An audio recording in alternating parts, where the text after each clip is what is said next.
अस्सलाम वालेकुम। आज का जो हमारा टॉपिक है वो है कुरान एंड बायोलॉजी। इस टॉपिक में हमने पढ़ना है कि किस तरह हमारा कुरान बायो की रहनुमाई करता है। ठीक है, तो आज का जो टॉपिक है हमारा वो है कुरान एंड बायोलॉजी। देखिए, कुरान की कई आयात में अल्लाह ताला ने हमें कई दफ़ा हिंट्स दिए हैं कि हम उसकी बनाई हुई चीज़ों के बारे में देखें, रिसर्च करें। ठीक है, और नई नई चीज़ें दरियाफ्त करें।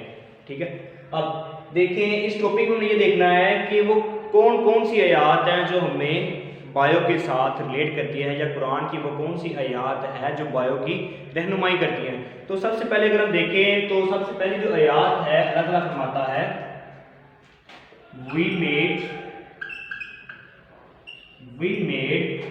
everything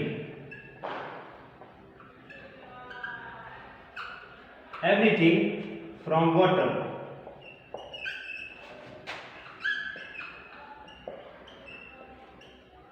पहली आयत में अल्लाह ताला फरमाता है कि we made everything from water। we made हमने बनाया everything हर चीज को from water किससे, पानी से।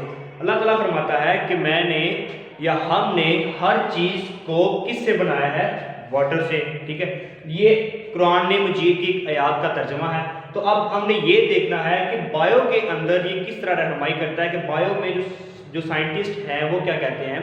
देखें, कुरान में जितने भी इरशाद हैं हमें पता है कि वो क्यों किसकी हैं, अल्लाह ताला की। लेकिन बायो के अंदर जो भी हैं वो बातें किसकी है, साइंटिस्ट की हैं। लेकिन वो साइंटिस्ट किस तरह प्रूफ देते हैं वो देखते हैं। साइंटिस्ट कहते हैं कि जो प्रोटोप्लाज्म होता है ना,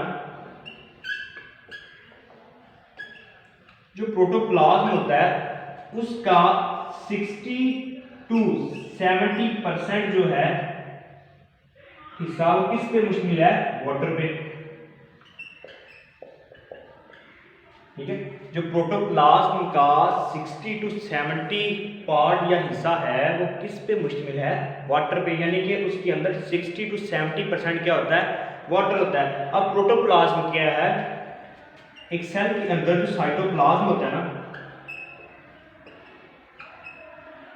सेल का साइटोप्लाज्म और न्यूक्लियस के अंदर जो न्यूक्लियोप्लाज्म होता है, जो न्यूक्लियोप्लाज्म होता है, उन दोनों को मिला के हम क्या कहेंगे, प्रोटोप्लाज्म। ठीक है, अगर सिंपल सी बात करें कि एक सेल के अंदर जितना भी फ्लूइड होता है उसको हम क्या कहेंगे, प्रोटोप्लाज्म। ठीक है, तो बायो क्या कहती है, साइंटिस्ट की रिसर्च क्या कहती है कि वो जो प्रोटोप्लाज्म है उसके अंदर कितने परसेंट, 60 to 70% क्या मौजूद है, वाटर। ठीक है, अगर हम सिंपल एग्जांपल लेंगे तो एग की देखें कि एक एग की जो ये बाउंड्री है, ठीक है, एक एग की जो बाउंड्री है उसमें जितना भी फ्लूइड है, यानी कि ये सारा उसमें क्या है, ये फ्लूइड पाया जाता है। ठीक है, अब ये जो फ्लूइड है वो क्या है, प्रोटोप्लाज्म, वो कितना है, 60 to 70%।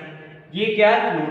अब देखिए, इस फ्लूइड से आगे एग से आगे चिक बनता है। ठीक है, आगे न्यू बेबी की प्रोडक्शन होती है। ठीक है, तो इस तरह देखिए साइंटिस्ट कहते हैं कि ये जो प्रोडक्शन जो हुई है वो पहले किसकी मौजूदगी में हुई है, वाटर की। ठीक है, तो अगर हम ह्यूमन एग्जांपल है तो उसमें भी यही है। ठीक है, जहां पे बेबी पाया जाता है तो वहां पे क्या होता है, फ्लूइड होता है। ठीक है, तो ये इस तरह जो बायो है वो हमारी इस पुरानी हयात का तर्जुमा करते हैं। देखें कि प्रोटोप्लाज्म क्या है, जिसे यानी कि साइटोप्लाज्म और न्यूक्लियर प्लाज्म को दोनों को मिला दें तो क्या होगा, प्रोटोप्लाज्म। वो कहते हैं कि 60 to 70% क्या पाया जाता है, वाटर पाया जाता है। ठीक है, अब इस तरह, अब इसके बाद जो अगली आयत को हम देखते हैं कि उसमें किस तरह हम कह सकते हैं कि हमारी जो हमारा कुरान पाक है वो बायो की रहनुमाई करता है।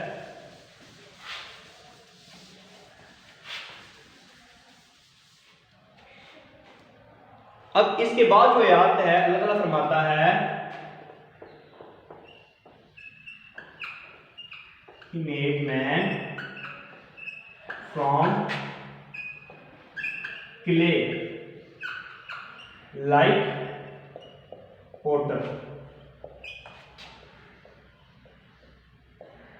अल्लाह ताला फरमाता है कि मैंने इंसान को क्ले लाइक पोटर, कहते हैं क्ले मट्टी, लाइक पोटर मतलब चीकनी मिट्टी। जो लोग देहातों से बिलोंग करते हैं उनको पता होगा कि चीकनी मिट्टी क्या होती है, जो बर्तन बनते हैं ना, ठीक है, जिस मिट्टी की उसका चीकनी मिट्टी। ठीक है, तो अल्लाह ताला फरमाता है कि मैंने इंसान को चिकनी मिट्टी से बनाया। किसे बनाया, चीकनी मिट्टी से बनाया। अब बायो में जो साइंटिस्ट हैं वो उनकी रिसर्च हमें क्या बताती है कि जो साइंटिस्ट हैं वो ये बात करते हैं कि एक इंसान के अंदर जितने भी एलिमेंट्स पाए जाते हैं वो सारे के सारे जो हैं वो किस में मौजूद हैं, मट्टी के अंदर। ठीक है, इस बात का प्रूफ साइंटिस्ट कैसे देते हैं कि जो एक इंसान के अंदर एक ह्यूमन के अंदर जितने भी एलिमेंट्स पाए जाते हैं, वो सारे के सारे एलिमेंट्स मट्टी में मौजूद हैं। ठीक है, तो इस तरह इस बात का हमें प्रूफ मिलता है कि जो इंसान है वो किस चीज़ से मिलकर बना है, क्ले लाइक वाटर। ठीक है, तो इस तरह कुरान पाक की दूसरी कई बेशुमार आयात हैं जो इस तरह हमें हिंट्स देती हैं, और बायो में जो साइंटिस्ट हैं उन्होंने उस बात को प्रूव किया है कि वाकई ही कुरान मजीद जो है वो क्या करती है, रहनुमाई करती है। अब इसके अलावा जितनी भी साइंटिस्ट ने अभी तक जो नई चीज़ें ईजाद की हैं, इन्वेंशंस की हैं, ठीक है, जो रिसर्चेज चल रही हैं, वो सारी की सारी पहले ही किस में मौजूद हैं, हमारे कुरान पाक में। ठीक है, तो ये एक छोटा सा आपका टॉपिक है कि किस तरह हमारा जो कुरान पाक बायो के साथ रिलेट करता है। तो इस टॉपिक में अगर कोई क्वेश्चन होगा तो आप कमेंट सेशन में पूछ सकते हैं। थैंक यू, अल्लाह हाफिज़।